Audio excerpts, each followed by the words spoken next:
Good morning, Seekers, and welcome back to the latest episode of the Critical Grays podcast. I'm your co host, Bodhi, also known as Bodhi on the Discord, and I'm joined today by my co host, Ethan, also known as Ethan, or also known as Jabroni Apologist on the Discord. I am also known as Ethan. Good job. Also known as Ethan. Yeah. Ethan, if you were a piece of origami, what kind of origami thing would you be? I'd be one of those like little things that uh elementary school kids hold in their hands where God like damn they're it. like pick a number. Is that what you were gonna pick? Yeah, I was. Oh wow. That's the only piece of origami I can make, aside from like a paper airplane, I guess. But I don't even know if those are technically that's like, white boy no, it origami counts. right there. It counts. Okay. Whatever you say, white boy. Uh Uh, I I don't know. If I gotta pick another one, let's go with a frog. Or okay. yeah, let's go with a frog, an origami frog. That's one of my favorite relics from Slay the Spire. It actually Oh, makes the ironclad actually usable because he's kind of shit otherwise. a Slay the Spire fan. Yes. We should get in some two-player Slay the Spire games at some point. Oh, but that's not Slay the Spire. That's Slay the Spire 2, which is a Well, completely different beast, which I do like. But I just today, because I mostly play it on my phone, hmm, I got to Ascension level 20, the heart, for Slay nice. the Spire 1 for the first time, and it killed me. But I got there, which is farther than I've ever gone. Well, I think that the farthest ascension level I've gotten is like 3 or 4. Mm. Well, in 2, that's like halfway there. Like, there's only Yeah, 10 in 2. well, I'm talking 1. Ah, okay, fair enough. But I am a big fan of the board game as well. I I've think heard very good things, actually. Yeah. I mean, it's literally just like if you take the co-op part of Slay the Spire 2 and put it in Slay the Spire 1, and like all the numbers are like 1 through 5 instead of 7 through, whatever. So Right. like the math is much easier because you have to do it all yourself, but it's a very smooth experience. That Uh, sounds pretty neat. yeah. What is your favorite Slay the Spire character? So for one, I think it's the defect. Close, close second being the silent. The silent and defect are both like really cool. Um, I think because they're very weird. You know, Hmm. I guess the defect is the weirdest. When it comes to 2 though, like just for his drip and his aura, I do have to say I really like the Regent. Yeah. I haven't been able to get the Regent to work for me. I want the big sword to be better than I've been They've doing been with it. buffing it like every update because it didn't start Okay. out very good at all. Yeah, I haven't But played it in a couple of weeks, or a couple months. So. I'm also a defect guy. I love the silly robot, and yeah, I like him better in 1. I think they yeah, removed a lot of his crazy bullshit. They did mhm, that with a lot of the characters, which is fair. They want to make a new meta. They want to have people try out different things. But I yeah, really like just the insane shiv stuff you can do with silent and like stuff like that you really can't get away with in 2. yeah. Um, well, Slay the Spire stuff aside, Mm. this episode we had on Austin Batch. He just won the GenCon 1v1 tournament a couple weekends ago, so congratulations. Yeah. He was playing Laundrell, so Gotta that's go to it. You hell. can you Go can to hell. end the podcast now. You've gotten through the fun part, and but no shame on him. There was actually we talked about some interesting decks in the top 3. So yeah, stay tuned for that. A Yeah. couple quick things to note. Uh, I totally didn't forget last episode to talk about our sponsor, Yippee, Admiral Tater. Go check him out. Go and buy some officially licensed malediction products. Um, soon TM, he's going to be making some Critical Grays themed ones. So it'll Ooh. have the nice logo that I made in Canva in about 20 minutes. Uh, and now that's going to be plastered on the internet for all to see, aside from our approximately 15 listeners, more than 3 or whatever you said earlier. Yeah. Um, but yeah, I think that the more of these big tournaments that we have, the more kind of interviews of this style of episode that I'd like to do. So I hope you guys enjoy. And just because I want to try and get some more engagement going, I have a question for you, the listener. What is your favorite Slay the Spire character? And tell us why we are wrong for liking Defect. You're probably asking the right audience. Yeah. Yeah. Well, with that being said, let's get into the rest of the episode. Okay, so we're here with Austin. He is our number one player from the GenCon 1v1 tournament. Why don't you introduce yourself and tell us a little bit about how you got into the game? Yeah, my name's Austin, and I have been playing since not this last Malediction, but actually the one before that when they first had it available. I run my own miniature studio, Dragon Trapper's Lodge, and we were at Adepticon, and Loot is obviously a pretty big player in that space. I had seen their game, and so we stopped by their booth just to sort of like see what the competition was up to, and keep a finger on the pulse.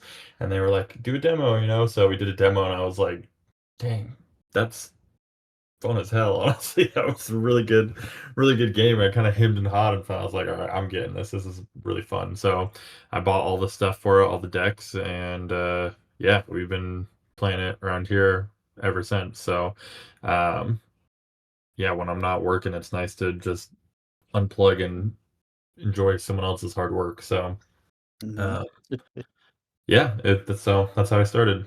Heck yeah. And then you played at Adepticon too. Yeah, yep. Um, I think I came in fourth place at Adepticon. yeah, I think that was right. That was right when I was getting in, but we played in an online tournament afterward. It was the first time that we had to figure out what to do in the case of a tie. Oh So yeah, yeah, yep. that You was were on. my one tie. Um, and then, am I correct in saying that it's your cousin that won at Adepticon?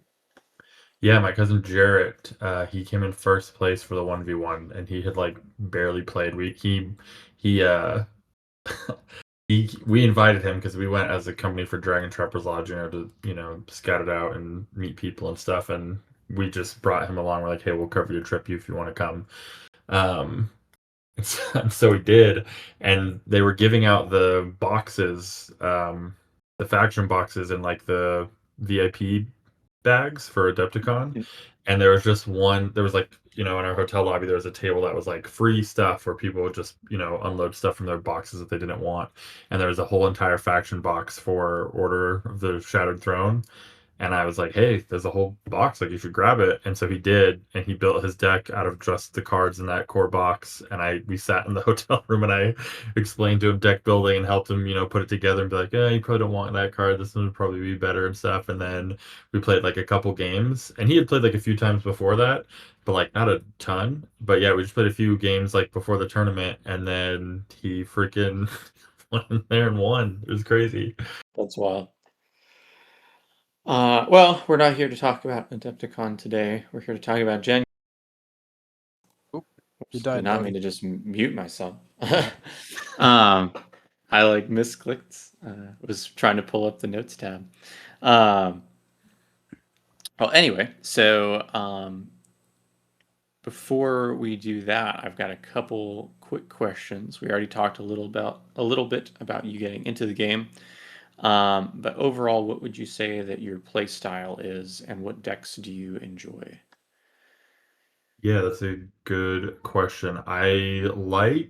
Uh I really like control decks. So, obviously Laundrill. I like being able to counter stuff and move guys around and all that. And then I also really um like elite unit teams, like decks with very few units, but the units that are in there are like really strong and they really pack a punch. I Hmm. like that a lot more than like swarm sort of stuff. I feel like it's not really set up as a play style in Malediction quite yet, but that's sort of what I kind of go for. Like, is I like more control, and I like big punchy units that hit pretty hard. I don't like I throwing think my gadget to the meat grinder. I think that will become much more of a viable play style, especially with the new stuff coming out. I Yeah, think I hope so. building a little Death Star is going to become a lot more viable. Yeah, they've definitely got some guys that are pretty crazy. They can back a punch. So Europe. Yeah.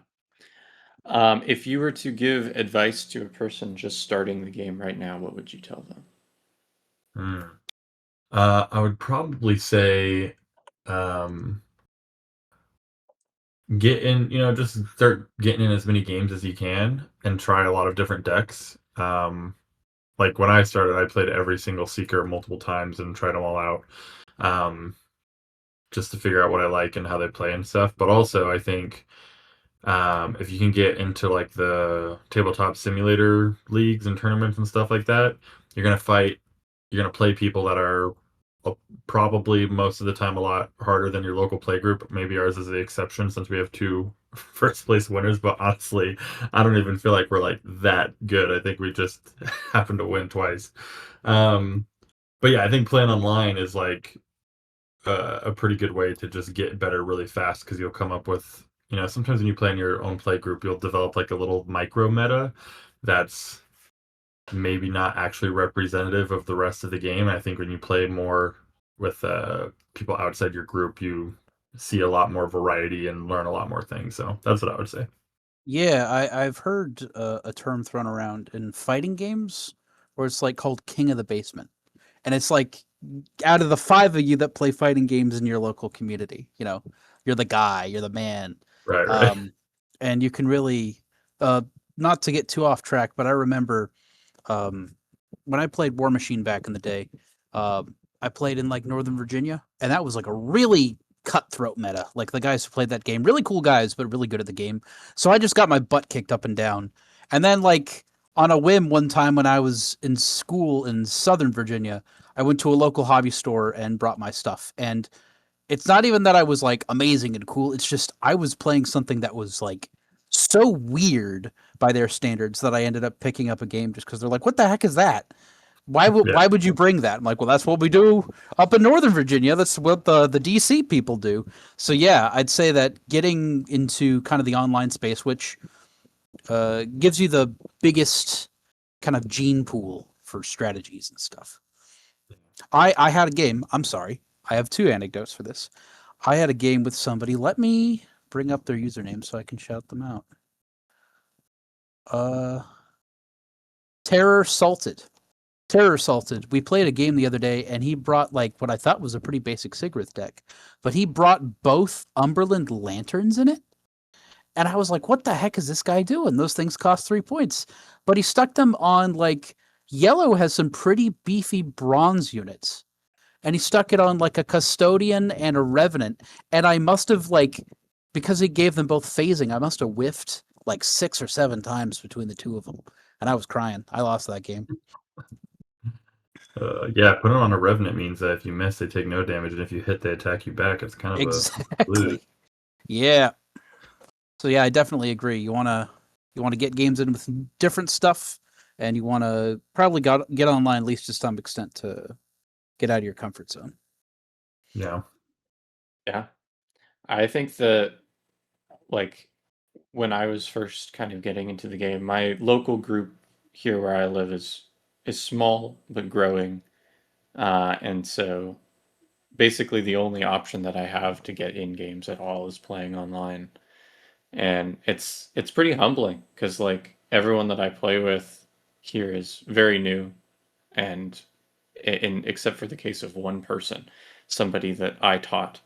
And so usually I'm winning those games and then I go and play against people online and don't win all of my games. Right.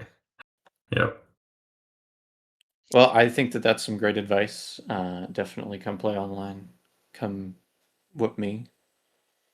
Yeah. I mean, especially since they have, I just, when I found out that they had a tabletop simulator mod that was like made by them and free, I was like, oh, this is like a no-brainer. Like a lot of Yeah. games don't have that, or they're third party or they're super janky, but their mod is super nice and it's free, so it's like, why not? You know? Yep. We've talked its praises before. It's really cool that the company's that forward thinking. Yeah. All right. Well, let's get into the Gen Con results. So, very briefly, I think we have an interesting kind of podium here. Um, One thing that's usually I will go through just the top three lists, but we actually have a tie for second place, not only on their win-loss record, but also down to their mastery differential. So I'll give a quick shout out to our fourth place here, which is Admiral Tater. We're sponsored by this guy. So I feel obliged to at least mention that he played Morta, but we don't really Yeah, care. he was my final matchup, so Oh, nice. Well, we yeah. can talk about that game a little bit more here in a second. Um, but moving into our top three, uh, technically in third place, I'm not actually sure what the last tiebreaker is that determines this. On Longshanks, they both show up as second here, but he's placed just below. We have Irish Willie, who brought a Polynor list. I don't notice anything super out of the ordinary aside from two Seal of the Nexi, which is kind of cool. Interesting. I don't play any items in mine, but like I know that some people like playing the helm, the horned helm, or the bow. And you play one copy of the Seal of the Nexi, right, Ethan? I used to. I actually switched it up for a third copy of the Scholar, the Conclave Scholar, pretty Oh, okay. recently. It's cute because like if you slap it on a Bahigajin, he's basically like a better Scholar, but at the same time, all of our units are so built for purpose. I feel Yeah. like I don't have time to be doing that sort of thing. He's also got three Shatter in the main board. Wow. So this is something that I've kind of been thinking about just as like it's super aggressive. You play all 9 burn spells. But I don't know if he was just, playing to that strategy or if he was um, maybe teching against the new like relic or not relic, the new item rule changes, expecting to see more items around. Well, they didn't use the new rules changes for the tournament, which Oh, okay. because the new rules came out like 2 weeks before the tournament, so and people had already Mm, bought tickets, so they were like, "We're gonna use the old rules," which that's was a smart. little bit of a point of controversy because some people didn't realize that, and like one of my Mm. opponents brought an Auric deck, and then was informed at the start of our game that like, oh, by the way, they still give your opponent's mastery, and he was like, "What?" So, Yeah, that sounds but frustrating. yeah, I That's didn't get to play the. I think his name was Frank. I talked to him afterwards. He was really nice, but I didn't get to play the Polinar deck, play against him. But I mm. did talk to him for a little bit, and he seemed pretty cool. So Well, congratulations, Frank. In also second place, we have no, this is Leviticus, who brought Ingor, and this is probably the weirdest list that I've seen for this game. So he's got Noxious Flesh Gardens as his terrain, Mm. and then let me just read off some of the units in his deck. So Woecaster Shaman, Sectikar Scarred Arsonist, uh, and then some of the spells he's got stitched together. He's got uh, Heartstab Blast, Back for More, Retribution.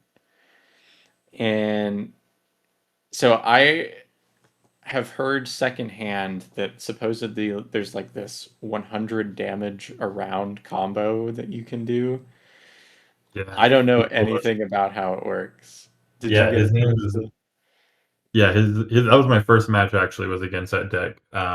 His name was Woody. He was very chill guy, and yeah, he actually we competed in the 2v2 the day before, and him and his teammate kicked our butt. So, Nice. um, yeah, his Ingor deck was pretty interesting. Usually, Ingor is like Londrill's biggest threat if they can just like swarm you and out activate you, it's can be hard to like keep up. But I was really confused because I looked at his deck list and I was like, oh, you have like hardly any creatures in here. Like, what the heck is going on here? And I didn't even put together some of the things it could do. Unfortunately, he didn't really get to do most of them or hardly any of them because most of the stuff got countered. But he did tell me afterwards, he said that like the week before he had been playing that same deck and had pulled off a single activation where he did like over 108 damage or something like that. And basically, you use the Woecaster Shaman, you increase the damage on a damage dealing spell by 2, and then you do something like Corpse Explosion on a pig, and so now you're looking at, what is that, like 5 damage off of Corpse Explosion, plus another 3 damage off the pig, that's 8 damage, and then you're doing that to however many guys you can get in a radius, and then if that triggers another pig that's nearby, then that one also goes off, or like, the big uh, Flesh Ripper, and then, that triggers a spell off the top of your deck, and you play that, and like, it was just insane. And he said the total got out to 108, and I believe him because there are some turns where if I hadn't countered it, probably would have wiped all of my guys, and it wasn't even close to that much all stacked against it in one activation. But yeah, it's pretty interesting. Jeez, it's kind of I guess Ingor's already kind of an all or nothing seeker. You got to run in there, you got to take Right. heads, or else you're going to stall. But that's insane, Right. and that sounds like something that might be way more killer in 2-player, where there's just a lot more things dying and flying True. around. True, if you're willing to kill your ally stuff, but I mean, you could even both play Ingor and benefit off of it. Oh my And god! I have to say too, in that game, we both drew awful opening hands, like just terrible, and we both agreed like we'll just, if you mulligan, I'll mulligan. So we both mulliganed down to 6 and got even worse hands where neither one of us had a unit in our opening hand at 6 cards, and we were both just like, well, I guess we'll run with it and see what happens. So our whole first turn was just sort of limping along. We both played a Seeker. They kind of moseyed across the board, and we both were hoping to draw into more stuff. And I think I drew into a little bit better stuff than he did. But it was definitely an anticlimactic start. It ended pretty tense, but yeah, it was a weird match. That sounds weird. I guess I didn't realize that you had also participated in the 2v2s. Real fast, how did that event go for you, and what did you play, and what's your teammate play? I played Sigrith, and my teammate played Thunder Steps. We didn't do great. We went 1 and 2. Yeah, our strategy, we were originally going to play Polynor and Thunder Steps, but we switched to Sigrith and Thunder Steps. Pat from Secrets of Malediction, he had pointed out some combos, and he wasn't going to be able to make it, so he was like, you should try these, see if you can pull them off. And we're like, all right. And we did get them off a couple times. Basically, the combo is, because the corners are so close to each other in a 2v2, the edges, with Thunder Steps, you can, with the right spells, charge directly across the board into their deployment zone turn 1. And if you go first, it's pretty rough. So the plan was charge Thunder Steps directly into the deployment zone against one of the opposing Seekers. And then on my turn, play Answer the Call and deploy Sigrith off of Thunder Steps engaged, and then smite. And it's just really hard for anyone to survive 2 of the heaviest hitting Seekers 2v1 in their corner, right? And so then once ideally they play most of their Echo at the beginning, you wipe out all of those units as quickly as possible, and then now they're bringing in like 1 or 2, like maybe 1 guy per turn after that, maybe 2, and you can just focus on the 4th player and 2v1 them. So that was kind of like the plan and the strategy. I think it could have worked, except for we just needed to be way more flexible. Like, we were way too attached to that plan. So in instances where like it maybe would have been better not to do that and just play it normally, and we would have had a better chance, we were like too focused on trying to make the strategy work and like forcing it through, even if it was like not optimal. Like, there was one game where they actually placed their units like not right up to the edge of the line, but like back away, so we couldn't actually reach them in the charge. But we still tried to like do it on turn 2 anyway. Like, we did stuff where it was like not the optimal play because we're just trying to like do the strategy, and we got too caught up in that, I think. But the one time that it did work, it was pretty brutal, and they were like, "What the hell just happened?"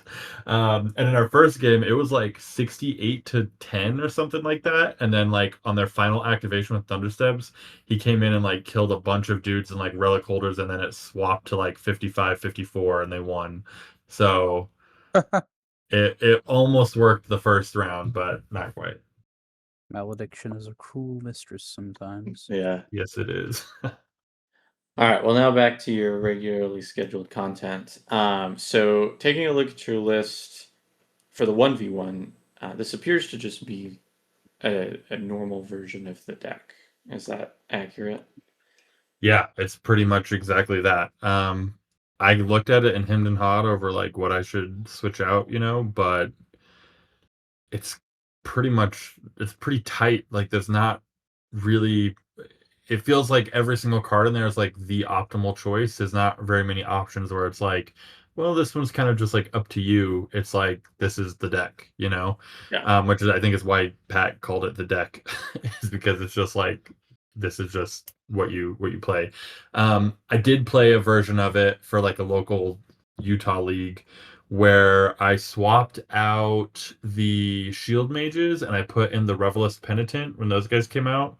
They're the unit that I don't think they have an attack stat and they have decay, so they take 2 damage every time you activate, but they give regeneration to everyone within 6 inches, regeneration 2, and they also make it so that any units that are enemies within 6 inches take 2 damage whenever they activate. And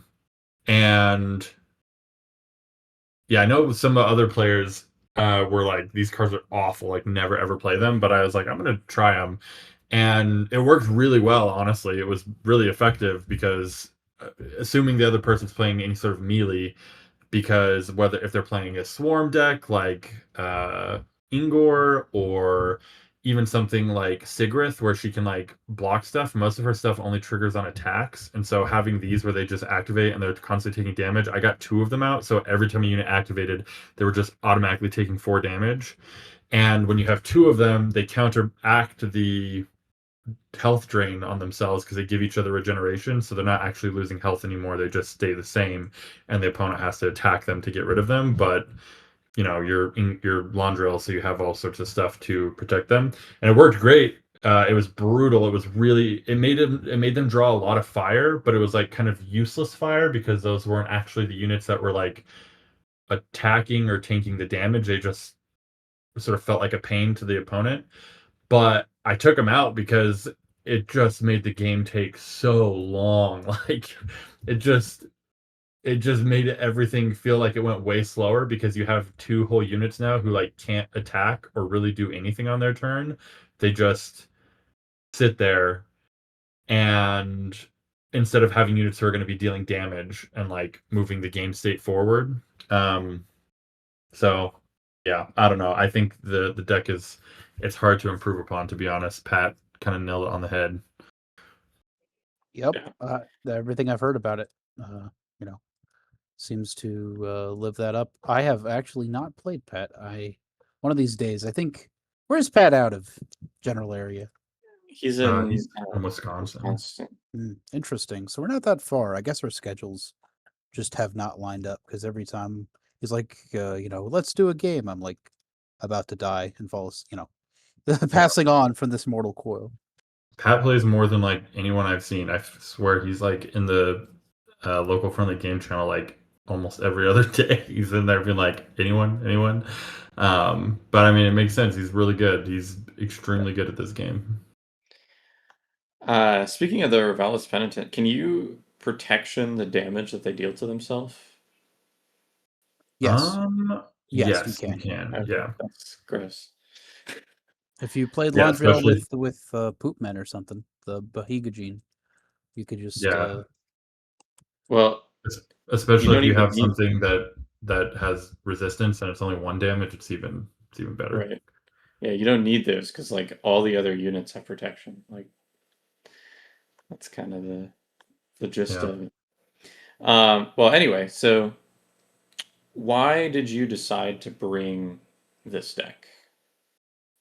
Um Mostly because I wanted to win, and the other deck that I feel like can compete with it, the one that won the Adepticon tournament, is Sigurith.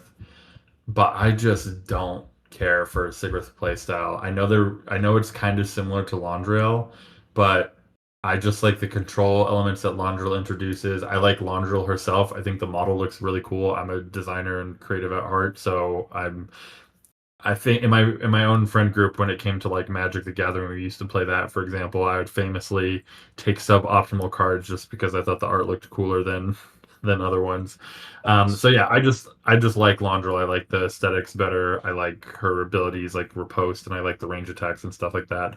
Um, and yeah, I think if you really want to play competitively right now, at least, I think your best shot is Sigurith or Londril because they're just so far above the pack at like the highest levels. You know, if you're playing casually, you know, it's whatever. But um, I mean, I don't to be as just frank as possible. I don't want to sound too like braggadocious, but at the tournament, I only lost one unit the whole tournament. Um, and I feel like that is crazy. Or a game like this, like it, and I don't think it's necessarily even because I'm like a super great player. I think the deck is just so incredibly strong that it's really hard to beat. Yup, that's a great feeling. I pulled that off once, but it was one of the earlier like monthly tournaments, and I think for a lot of those it was more because a lot of people didn't know how everything worked, you know. Right. Uh, Yeah. and that was So, back when I think Polynor was just considered flatly bad, which I yeah. hope I've helped to partially disprove. I will say I think I haven't seen a lot of people play him online, but at the tournament there was multiple people playing Sectacar, and that was actually the thing that was really hurting me the most. That almost lost me the game. Is yeah, Sectacar just like hitting, especially if they're playing cards, you know, like Adrenaline Rush are giving him multiple attacks. It is a lot. Like if you get 3 hits off in a turn, that's 9 damage to all the surrounding guys within 3 inches. Which, if you're playing Londrel, all of your guys are within 3 inches every single time. Um, and you can absorb stuff, but that not that much. You know what I mean? Like 9 per guy is a lot. Um, luckily, in the game I played, the guy whiffed like 3 in a row with Sectacar, like between activations, and it just he really needed those to land to have a shot. But yeah, anyways, in short, that's why I played Londrel. I wanted to win, and that deck is just, it's, at least right now, I think is almost unbeatable. Not completely unbeatable. Jarrett beat Pat with Sigurith, but it's close. Yeah, I pretty much agree. I do think, like you mentioned, Ingor theoretically has a good matchup into it. Yeah, But the way that it functions is not like any other deck in the game right now. So yeah, it definitely, when a good player plays a good deck, they're bound to do well. yeah, yeah. It basically just turns one unit's hit points into just a big giant pool of hit points that you can equally, you know, eke down until one guy finally dies, instead of having like 10 hit points. They have like 100, basically big shared Right. pool. Yeah. Are there any highlight cards or favorite strategies? Um, like in the Londrel deck specifically. Yeah. Um, I mean, I like Echo of Sarstan quite a bit. Um, just because there's so many different things you can do with it. Like I feel like a lot of people, and when I first played it, I would Echo Sarsan into Ward of Valkyris as like the obvious one, but War or Echo Sarsan into Telekinesis, I think is the better option most of the time. Because like for me, when I would do it, instead of Echo Sarsan into Telekinesis and then like move someone out of range to not keep shooting me, I knew that I could take the damage, but I don't want to like break up my formation to go like kill guys if they're range units. So like they attack and then instead get like moved up closer. So now they have to make a melee attack against Londril or just waste their turn. And then if they miss, they get attacked back.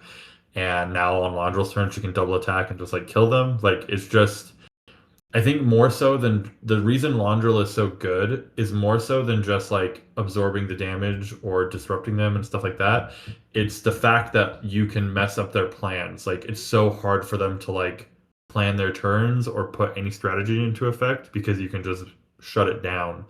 And they are having to like basically bank on something going through, like I'm going to summon this unit with the plan to do this, and then like now that play is completely unoptimal because their plan didn't work, you know. um so yeah, I really like Echo Sarsan into telekinesis. And my favorite card, you could tell it's my favorite card, or one of my favorite cards, because I put it in the sideboard even though I only put it in during one of my matches, is Rogarth. um he's just, I just think he's really fun to play and run across the board and just murder guys. But he doesn't quite fit in the deck. But I did put him in against Morda because I knew she was going to try and stay way far back, you know. Um, and that there's going to be a big swarm of guys potentially. And so I was like, if I put him in here, he can cleave through some of these cheap guys who have resistance and stuff and help clear out the board. And if needs be, go run Morta down. But that game, that game was the biggest landslide. I mean, points wise, it wasn't because he got 2 units and just kept running around the board the whole rest of the game until the time ran out. But like play wise, it was it was pretty brutal. Like he was a really good sport. It was against Admiral Tater. But yeah, it was like it was kind of over before it began, where all of his guys just got massacred, and then he was just had 2 relics on a shade and Morta, and they were just running. I think Morta had the cloak, and she was just teleporting around the board every turn, just trying to stay out of reach. But yeah, Yeah, I think Echoes is really, really powerful, and I think it's a lot more powerful in mixed color decks. Because like, yeah, you think about I one of my favorite cards, and I run, mono blue, is Rippling Potential, just because it's basically whatever hmm you want it to be. Uh and just having access to 2 kind of entirely sets of killer spells, especially some of the silvers, I think. Like right, TK is a perfect example of yeah, just having them on demand. yeah, Really, really powerful. yep, I agree. All right. Well, let's talk about each of your specific matchups. Feel free to, I mean, you can give a rundown of the game or just talk about some highlights, however you want to do it. Sure. Your first match of the day was against Leviticus, so that Ingor deck. And the hmm final score ended up being 48 points to you and 8 points for him. Yep. Yeah, that was the one game I lost a unit in. He killed my Herald of Salvation, and I kind of ended up just having to sacrifice it because he did get one explosion off. I can't remember if it was a boar or a flesh ripper, but he got something off to explode, and I basically had to sacrifice that first. She used protection to absorb the damage and then die first before anything else did, so that she could redistribute 5 hit points to everything and keep everything else alive. Um, But yeah, I mean, I kind of already talked about it. It was a pretty slow start that game, and then like pretty much every game with a Londril deck just camped out pretty near my, grabbed 2 husks, huddled together, camped out near my deployment zone on some Starcast holes, and then just let them throw guys at me and kill them as they come, and rack up the relics and the mastery. So it pretty much went like that. Yeah, fair enough. Um, Going into round 2, you played against Nat 20 Brett, who is Mhm. on Thunderstep's list, and the score ended up being 30 points for you and 10 for him. So I'm assuming Uh, nothing died here and it was just husks, or Yep. Yeah, I got 30, and I got 3 and he got 1. There was a lot of players there that seemed kind of newish, not like super new, but like I feel like the scene on, Tabletop Simulator is a little bit more competitive. And like Brett was an example where he played a lot with his friends, but like he was just there to have a good time, and he was also a really great sport. Everyone there was really fun to play with. But like he had never played against Londril, it seemed like, or like really understood what the deck did.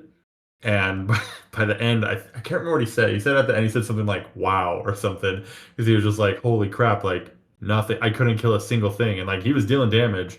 That was a game with Sector where he got several good hits in and was like dealing so much damage, but he just couldn't kill something, and he was just like, "How is this possible? Like, how is this happening?" And sometimes you almost like feel guilty playing Londrel because it's like it just feels so one-sided, um, but yeah, it's kind of just the same thing. You set up your fort and you camp in the corner, and then you know you just wait for them to come to you, and it's basically the same thing.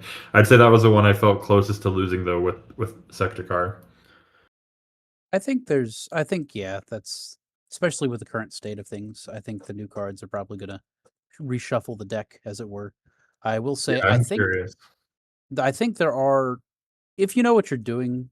That sounded mean. I mean, if you know her top to bottom, I think there are quite a few things you can do to disrupt Sigrith. But the thing is that like the game is not very old.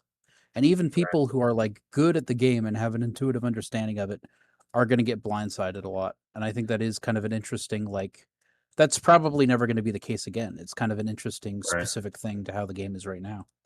Right.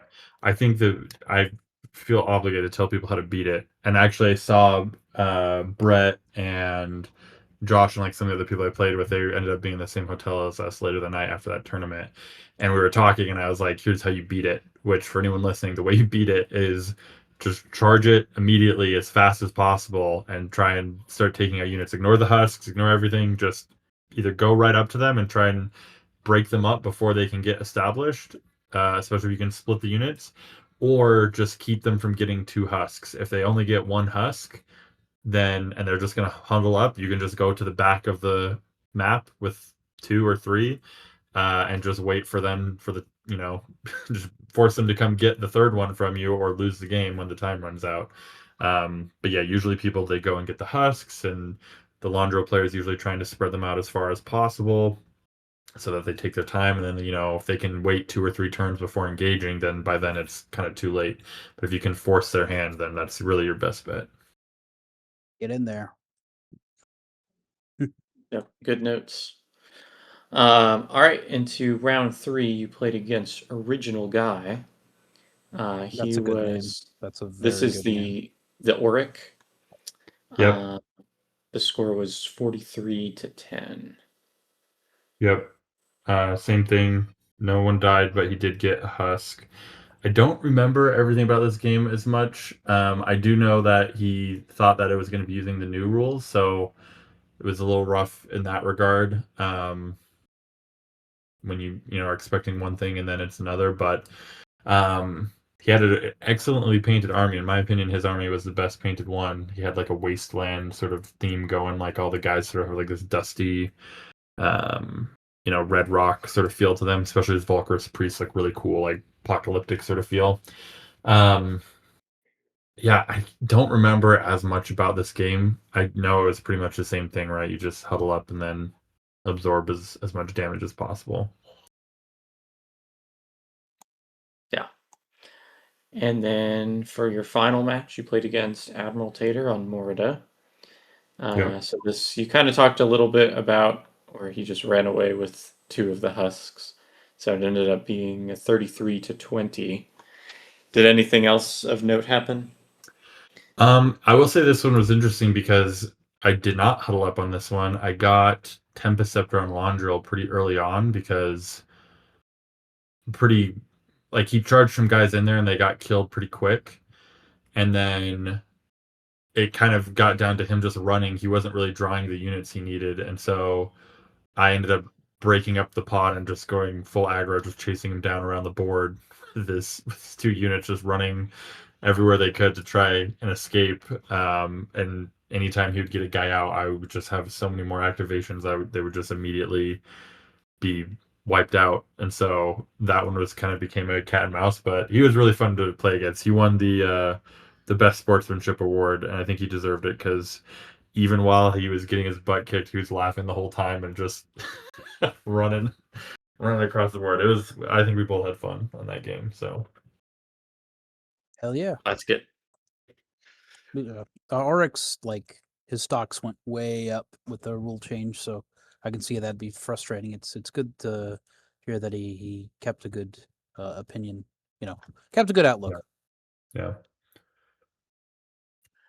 All right. Well, that's basically all of the things that I really felt the need to have you talk about. Is there any other points on either this tournament or Gen Con as a whole that you want to mention?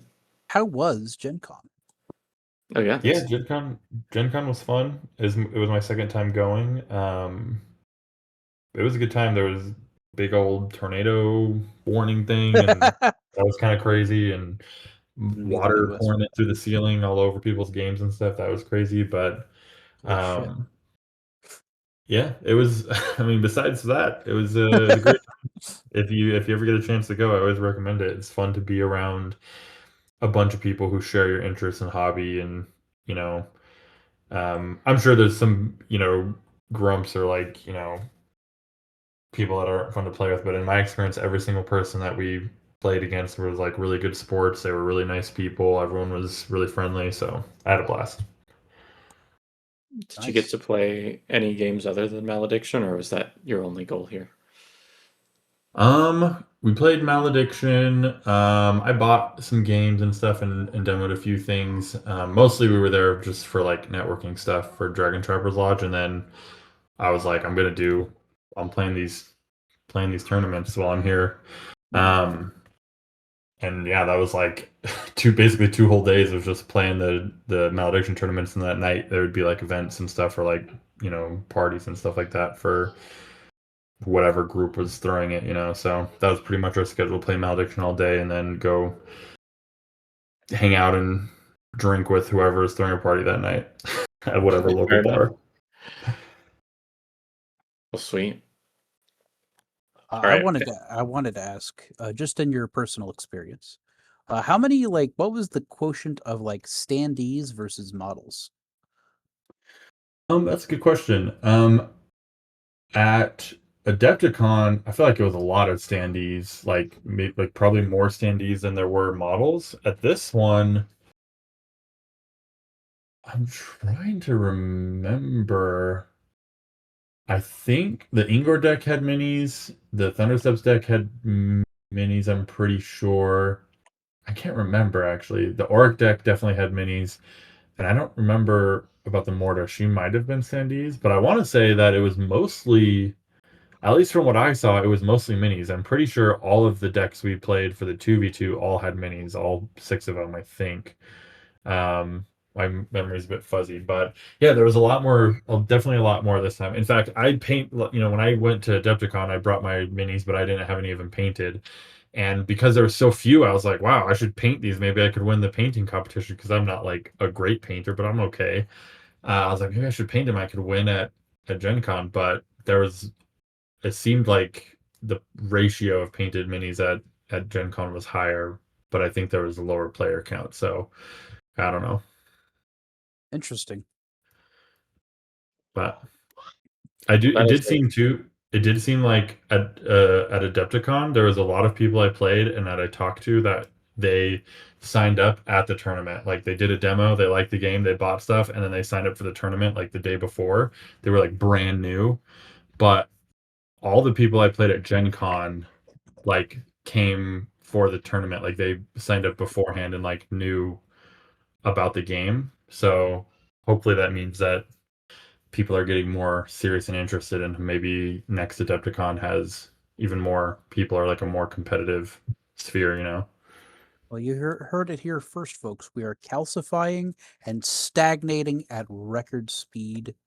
It's all downhill from here. So you do plan on being at Adepticon next spring? Yeah, that's the plan. Hope so. Well, sweet. I can't guarantee that I will be playing Malediction because Star Wars Armada has my heart, but I will at least be there and I'll pop in and say hello. Yeah, And come I'm say hi. We could play some games at night or something. for sure. I'm trying to convince Ethan to come along. We'll see Person- if I can manifest, $4,000, $5,000, $6,000. We'll see.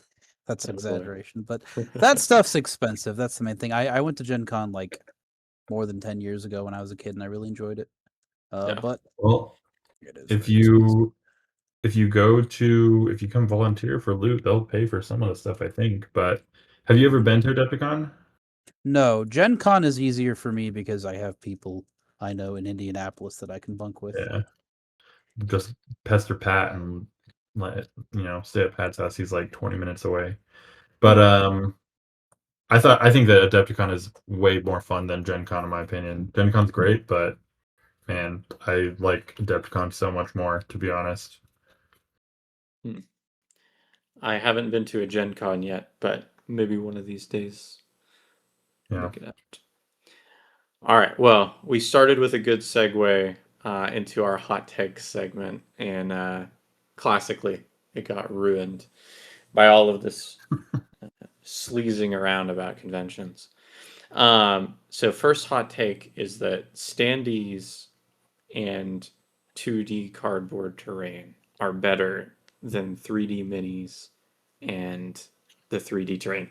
And I will mention that both of the hot takes tonight are courtesy of Zog on the Discord, so send your hate his way. That's crazy. Interesting. I have mixed opinions on this one. I think the standee thing is silly. Like, it's. I really love that they're included. I think like back when I played Song of Ice and Fire, their decision to make the plastic colored per faction, I think, was genius because it meant like if you had the time to paint, it was cool, but if you didn't, you knew exactly what was on the board by what color it was. So I love accessibility stuff like that. Uh, I think the standees are a great idea. So I don't really. It's kind of just a silly comparison, honestly. It's cool to see painted stuff. I guess you could make the argument maybe you want to see, uh, like you'd rather have unpainted standees. Sorry, what I meant to say is you'd rather have standees over unpainted miniatures. I can understand that. I'd rather Uh, have unpainted miniatures over standees any ah, day, personally. well, that's fair. But I could see it both ways, at least as far as the terrain goes. I think that it comes down to I have a soft spot for 2D terrain. That's my War Machine background. I think that the quality of the terrain 2D versus 3D is all over the place because unfortunately they are fundamentally different things. Yeah, There are pieces of 2D terrain that I think are better. The blue 2D terrain is better because it has the interesting thing where its big piece is structured where big models can't get through this part. Medium models yeah. can't get through this part. That does not exist on the 3D terrain. Big models We, can walk through every part of that, and I think that's the detriment of its feel. I Um, I literally packed physical 3D terrain for a 2v2, but didn't for the 1v1 because I wanted the big terrain for the 2v2 and the little terrain for the 1v1. And I feel like it shouldn't be like that. yeah, and that's just kind of one of those things.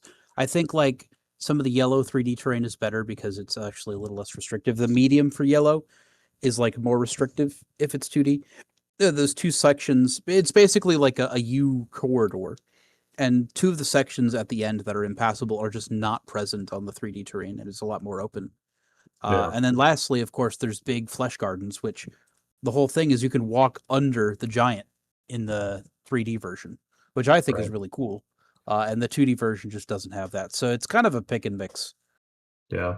I mean, I think for the 2D versus 3D, when it comes to the miniatures, for me, if there wasn't miniatures, if it was just 2D, I would not play the game at all. The Mm. big part of why I like it is because of the miniatures. But you could probably say the same thing reverse, where if people couldn't play with standees, they wouldn't play at all either. So I mean, kind of kind of goes both ways, I suppose. But I just think the miniatures add so much to it. As for the terrain, though, it is really cool. In my opinion, the 3D terrain adds so much table presence, but it is so hard to transport. Like, even just like locally, it's such a pain to have to like bring a big tote or something, especially if you're bringing stuff for like more than one deck.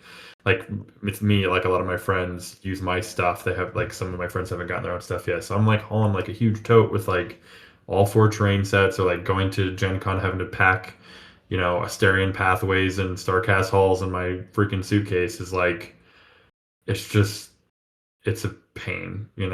So I could see the terrain argument a lot easier, but Yeah, it's kind of concept over like practicality. And you can see like this is a game made by, concept artists. And that's part of the reason it's so cool. But I can understand it's like, well, this is really neat, but how the heck do I get it across the country? I understand right. that too. Yeah.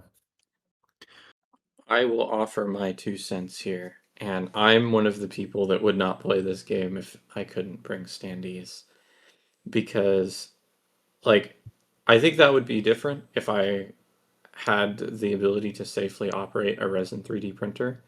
I think it's phenomenal. The Loot Studios business model that we've seen so far, I think really works for a miniatures game. The fact that I just need to buy the card components and then like it comes with the STL files.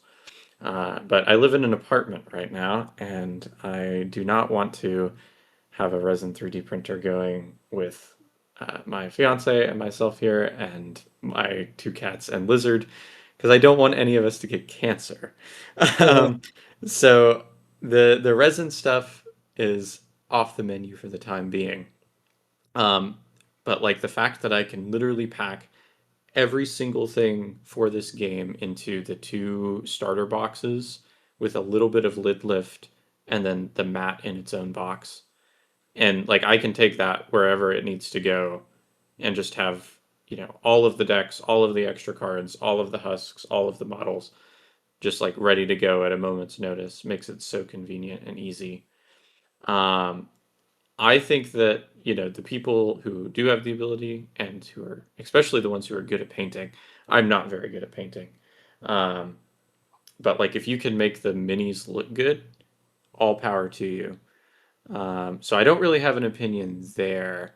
What I will say, and you guys touched on it, I think that the 3D terrain should just be banned for tournaments. I think it looks phenomenal for like casual play or for demos, and I think that like the table presence is an important thing, but it's just so hard to justify when there's an actual in-game difference.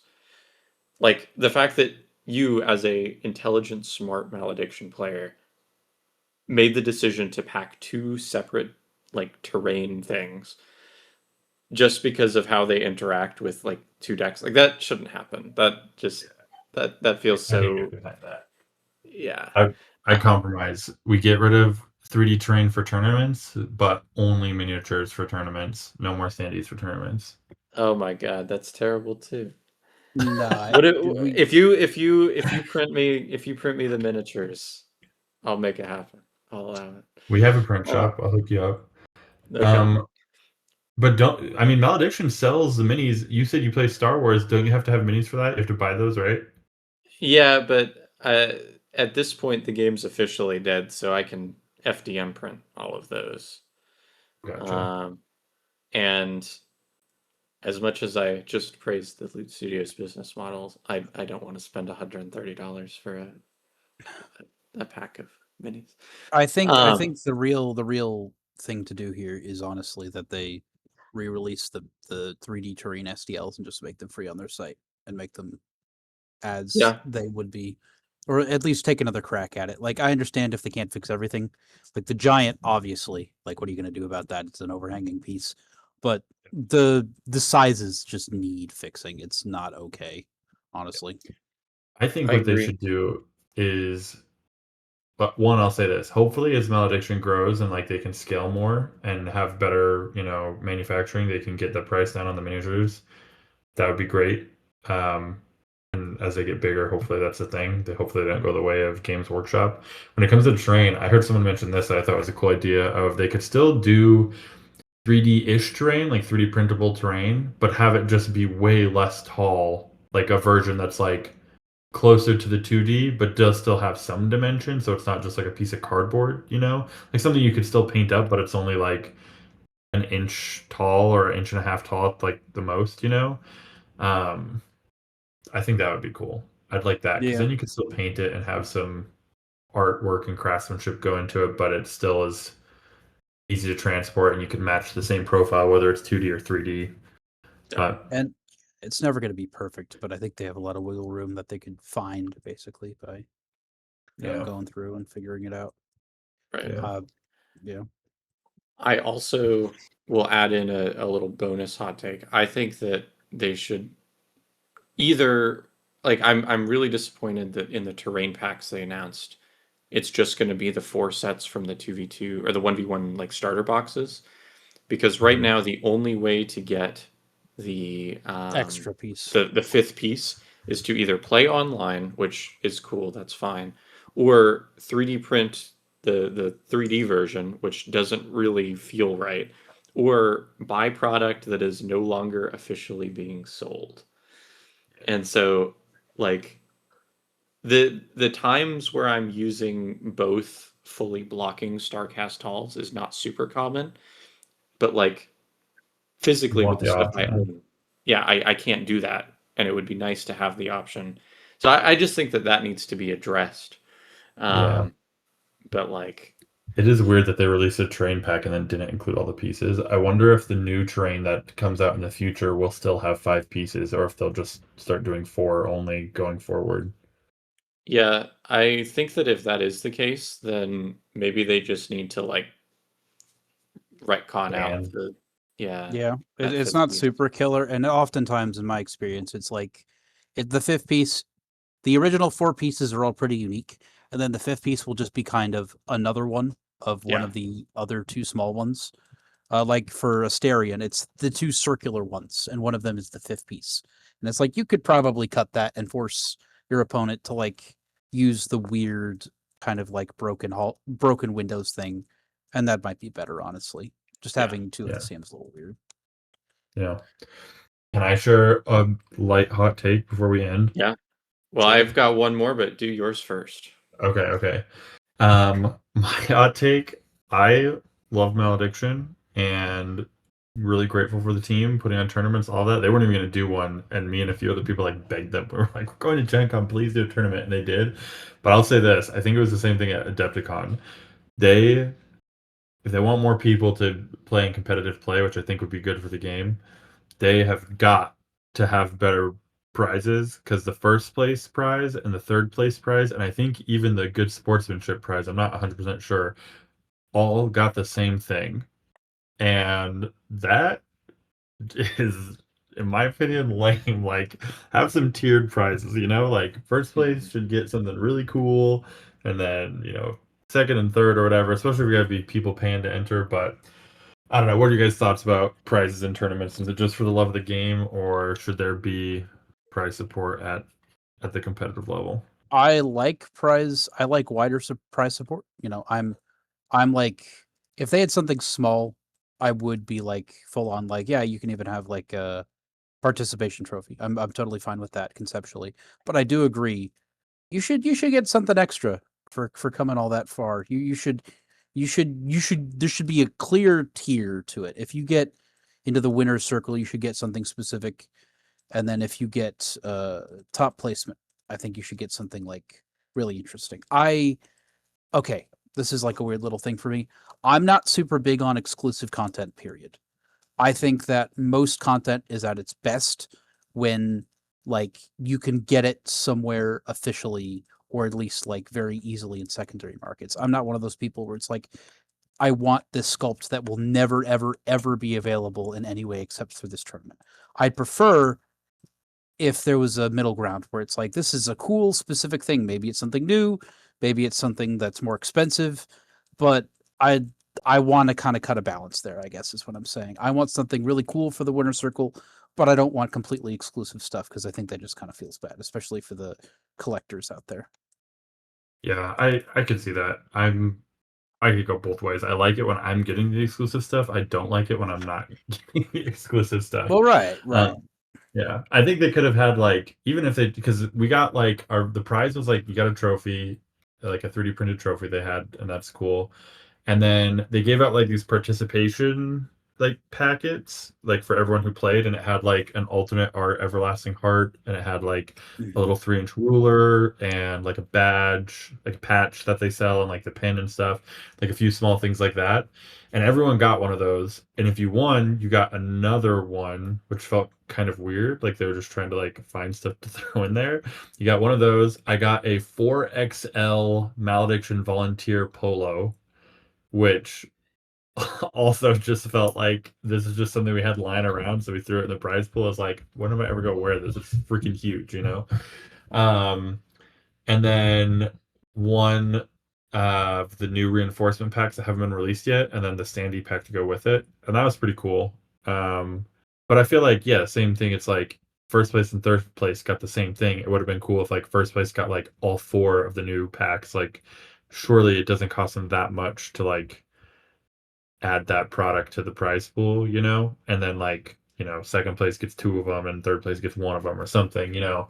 But yeah, that's my feedback for loot. If you're listening, everything in this game is fun so far, just about.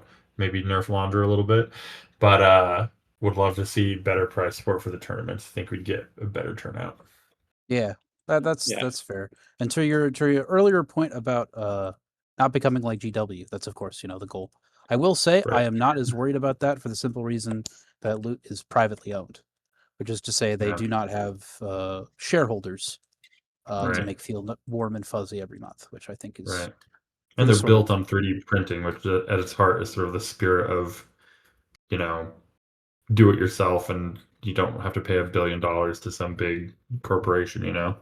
That's true. We'll see how Trench Crusade is doing in a few years and see if they keep that up. But now we're just Yeah, getting into sure. the politics of the of the wider community. What was the other Yeah. Well, Zog produced one I for wanna the I hot wanna give takes? my take on prizes real fast. Oh yeah. My only experience with playing games competitively is I've played like the middle ground of competitiveness with some TCGs. I used to play Magic. I play Flesh and Blood now. And I haven't played in anything crazy like Worlds or anything, but I played in like the kind of regional level a couple of times. And then playing Star Wars Armada, which I will actively travel to places around me, up to like a 4 hour drive for. And then I've gone all the way to Adepticon, which is like a 10-hour drive um, to play in the World Championship for that. And the big thing for me is I want it to feel worth my time and money investment to go because, like you mentioned, it's really not a huge cost for especially with some of the entry fees. Like it's not a huge setback to give Right. everybody like a nice little thing. Right. And it sounds to me like, the participation prize sounded, that's okay, but like, the big thing with games with cards is like you can have alternate art cards and I will eat that shit up. Like I will actively try and collect all of the alternate art cards if possible, or at least, make my deck look nice and pretty. Um, and so like comparing, like I feel like the prize support for Star Wars Armada events is always phenomenal. Like they've got cards available, and now people are 3D printing models and giving those out.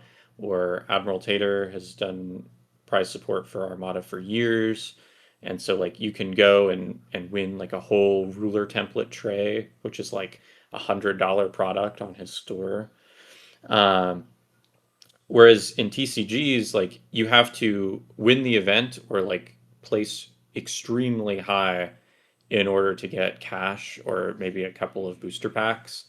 Um, Usually it's more than a couple, but like for a Flesh and Blood event, if it's like a 30-person regional thing, you have to make top 8 to get any prize support at all. And, obviously that's about a third of the players. And, you're paying like $30-40 for your entry fee. So I would prefer you know, everybody gets something, but I want the winners to get really cool, awesome things. And I would even be fine paying a higher entry fee to make it feel worth for everybody. That's fair. Yeah. Um, That's Oh, how I oh, feel. sorry. Sorry, I do have another little relevant thing to say. I'll be quick. At Gen Con, like more than 10 years ago, when I went to the big War Machine, like open, they had like, it wasn't super competitive. It was like they had a bunch of narrative stuff, but there was also just a couple of big like play days. And what they also did was the people who scored really high, they had like a points system where the people who scored really high got more points, but everybody got some points for playing games. And uh, the prizes, there were a ton of them, and a lot of them were just straight up artwork, like they were Mhm. prints of some of the warcasters and stuff. And especially with this game, you could really lean into like art prizes. I think, like all of the card art for this game is phenomenal, and I think if you just had like properly blown up and not chunky and pixelized versions a lot of the art from the cards, you could use those, I think, as cool little prizes. And I do like the idea of basically like maybe, yeah, I don't know, treat it kind of like an arcade uh, prize corner, except it's not a Yeah. ripoff. Mhm. Like Yeah. there's a few things that only people who place really well are going to be able to get.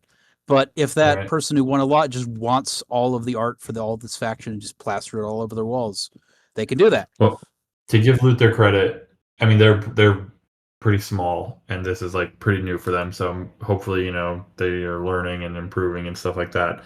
They did a Adepticon first place. Jarrett, he did win the original hand painted painting of Umberland Lantern, which is pretty cool. They didn't have anything like that for Gen Con. Unfortunately, I didn't get to take out painting home, but they did have that. I think if they did more stuff like that, that's like incredible prize support to be able to take something like that home, even though it's a pain to get on the airplane. But it was really, really cool. I'll All offer right. a final piece of advice, which is they did this a couple of years for the World Championship for Armada, and then they did it for like Pro Tour stuff and like some big tournaments with Magic the Gathering. But have the winner of like these big things, Adepticon and Gen Con, be able to like design a card. And so like Pretty cool. just, if Loot Studios reached out to you, Austin, as the winner of Gen Con and was like, hey, like, you know, which of these ideas sounds good to you? And then like they'll put your name in the flavor text or something like that. Yeah. Or just like give you a little bit more creative freedom. And that's like free, like they're already That would be testing new awesome. cards. Yeah, and that Yeah. makes you feel special. And Yeah. it costs them no resources. Or like I know in Magic they would put like the winners would become cards, or at least like their likeness would be in some of the Right, cards. exactly. Ironically, there's a version of Solemn Simulacrum, which is a Magic card. It's like an artifact that when it enters or dies or something like that, you get to search for lands. And there's a version that's based off of a winner, and it ironically looks a lot like me. Like we look really similar, and so I put that version in all my decks because I think it's funny that Nice. it looks like me. But yeah, I think that'd be awesome. I would love to help design a card or give some input. Be like, I wish there was a card that did this. Yeah. Um, yeah, that'd be And sick. it doesn't even have to be game breaking. You can literally be like, well, like work with them, Yeah, don't yeah, give them I free reign. Just I think yeah, it could even be a little more subtle. Like if I could be the next Uncle Abuti, who you'll remember is the guy from the Corpse Explosion card. If you could just be like a guy that gives one of those little pithy quotes, that'd be really cool to me, honestly. exactly. yeah, that'd be fun. I would make a card that just is like 1 AP, deal 5 damage to Londril, something like that. That'd be my card. All right. All right, what's the last hot take? I hope this one raises some feelings because it's definitely got me hot and bothered. Thrice Murdered is the best card in the game. I'd say it's tied at least. The What do you feel best like it's card, tied with? best card The or best unit? best card in the game. I'd say it's completely faction defining for Vorendal. I feel like it's pretty much the best card in green.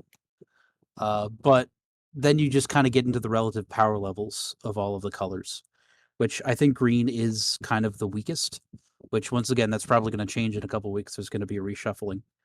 But overall, I would say that green is probably the weakest overall right now. So I don't know. I don't think like, oh, Thrice isn't and this thing is. It's like I'd say Thrice is the best one in green, and that's as good as it's going to get for right now. I don't think we have, enough data to really say what the best card is overall yet, if there even is one. You think Thrice is better than Unmake? Yes. No. No. Yeah. I agree. Unmake deletes one thing. It can be really good. It can win games. Yeah, but it doesn't just delete one thing. It deletes one thing no matter where they are or what they're doing whenever you want. Unless Like- they And it have costs- protection out.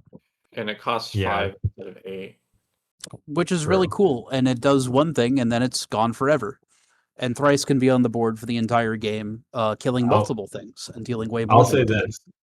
I have never lost a game because of Thrice Murdered. Maybe I've just been lucky, but like all the games I've played against Thrice Murdered, it was just kind of like, okay, like I've never been like really screwed by Thrice Murdered, and all the games where I've played Thrice Murdered, they didn't really perform very well, which might just mean I suck at Malediction if I can't get Thrice Murdered to go well.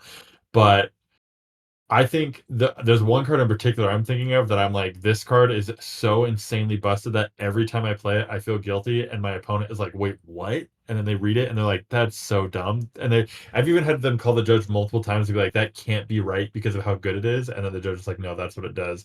And that's Resonant Guard, where you prevent up to X damage that would be dealt to an ally, and then you gain that much echo, where X is the number of cards in your spells in your discard pile. It costs 3. I've gotten like 10, 11, 12 echo off of that card, and to just prevent all the damage, like it's basically as good as Shield of Valkyris, or no, not Ward of Valkyris, the unique spell that prevents 10. It's like can be as good as that, but then it gains you that much echo. It's insane. Like even at like the worst level, you play it for free, prevent 3 damage, gain 3 echo back. You just prevented 3 damage for free in a card. It's like as good as Sigris Legacy without the attack back. But like if you're playing smart, you're going to be gaining echo every single time. In my opinion, that card's way better than, and I'm sure there's others, but that card's way better than Thrice Murdered, in my opinion. I'd say that's fair. I definitely don't think she's the best card in the game. I think she's the best card in green. That's my opinion. I think agree with that. I think there are 4 best cards in the game. Well, I don't know. Maybe red doesn't really have one, but I think the Unmake, Demanifest, and the I always forget the name. The Enforce Balance. Yeah. I think those like game winning on the spot if they resolve effects are like if there's going to be anything that's a best card, which I don't even really necessarily think that there is. I think it's going to be something like that, where like, you play Demanifest to win the game. Yeah, and I've lost multiple games to Unmake. I don't think I've lost any games to Thrice Murdered, and I've won multiple games because of Demanifest. So, Yeah. but I could say that they're against the best. me. Sorry, go ahead. I was gonna say I could see them being the best unit in green, but I don't know about the best card. You haven't played against me or Zog. I can see why Zog is so up on this. I will say Zog, very good at Vorndal, and I think understands his weird action economy shit better than anybody else I played with Vorndal. So once again, we might be running into like, I don't know if everything in this game has really been cracked, even the stuff that's already here. I think there's still a lot that people haven't considered and haven't really played out. So we might have to just see. Let's get a game in and teach me a lesson with this Thrice Murdered. Sure. I won't draw her though. That's the thing now because we're setting up to do that. So, well, with that, do either of you guys have any final shout outs or anything to say before we call it off? not really. No. Let's hope. Hold on, let me think. If you have developed even a scrap of maladjusted parasociality towards me, all like 3 people listen to this podcast, the only thing I will say is I can be bought off with money. I will go anywhere and do anything for large cash influxions. So if you really want me to do something, just keep that in mind. Good to know. That is very good to know. Looks like we're buying your ticket to Adepticon. If I went to Spain because most of it was paid for by the 9th Age US team, so probably got the right idea. Well, All right. Well, thanks for having me, guys. yeah, thank you for coming on.